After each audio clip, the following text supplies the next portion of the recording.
Hello everyone. So in previous video we have seen this position and few point we have to revise for this position. So first one is the stronger side must not push the pawn too quickly. So in this position, as you can see, don't push your pawn so quickly so that this king, black king, can come near this pawn and maybe here, because after push we this king can come on b7 square so that it can easily capture and white king is not able to defend that pawn. So this is the first point. Second one is the path of this pawn on promotion path, which is promotion path, is like here c7 and c8 should be clear. Okay, so that is the second point.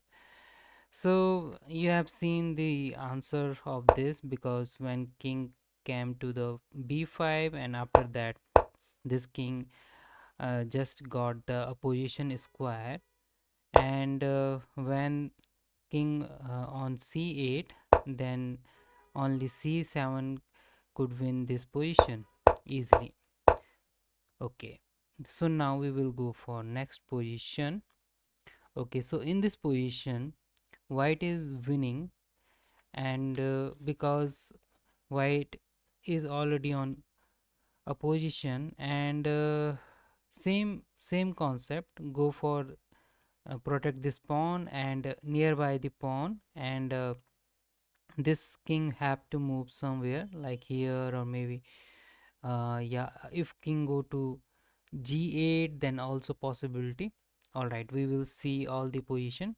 So first one is king to f5, then king can come to the f8 square, and you will simply go for king f6, and after king e8 simply push this pawn, because uh, this king has to move on d7 square, and we will simply push our pawn on f7. Okay, so this is our first scenario.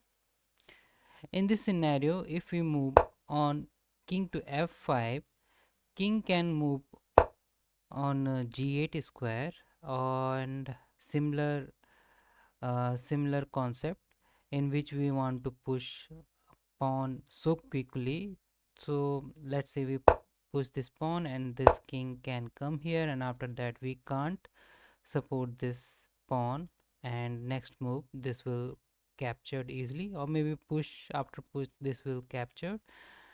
And yeah, so in that case what we have to play in this position, we can play g6, and if king move here on h8, then we simply push this pawn, but that will be, yeah, that not stalemate, because after this king has to move here, and then we simply push this pawn, and that will be checkmate. So king has to move on f8, then in that case we will move on f6, so that king will move anywhere, let's say here, then we simply push this pawn and win this position. And if king goes to e8, then we simply push this pawn e7, then king go to d7, we will go to king f7 and then push this pawn.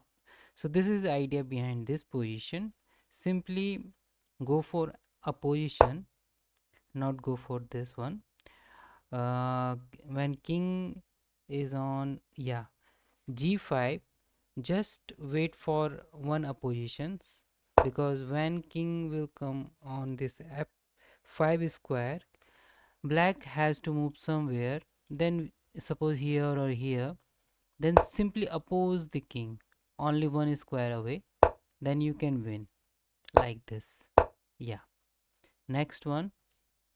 All right, so in this position you can see white to play, and this is our knight pawn, and simply it will push.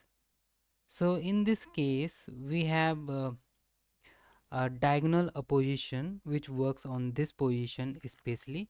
So if you move the king on g1, In that case, black can push this pawn easily, and we have to move like on h2, then king will come to f2 square and then simply promote, which will not work. So in that case we have to move on h1 square, so that this pawn push will be go for stalemate chances like this.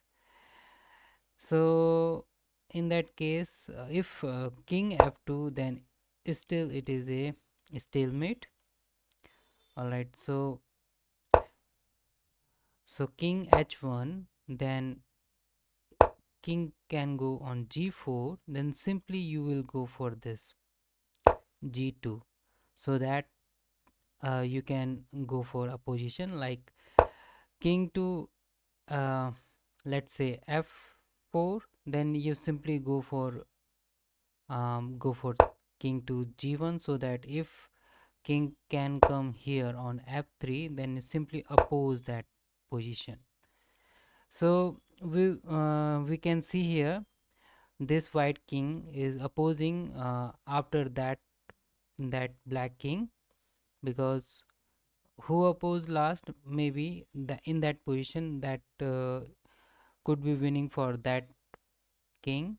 So in this position you can see black king come on f3 square, and then white goes on f1, which is winning, which is not winning basically, but yeah, it is drawing chances for white like this.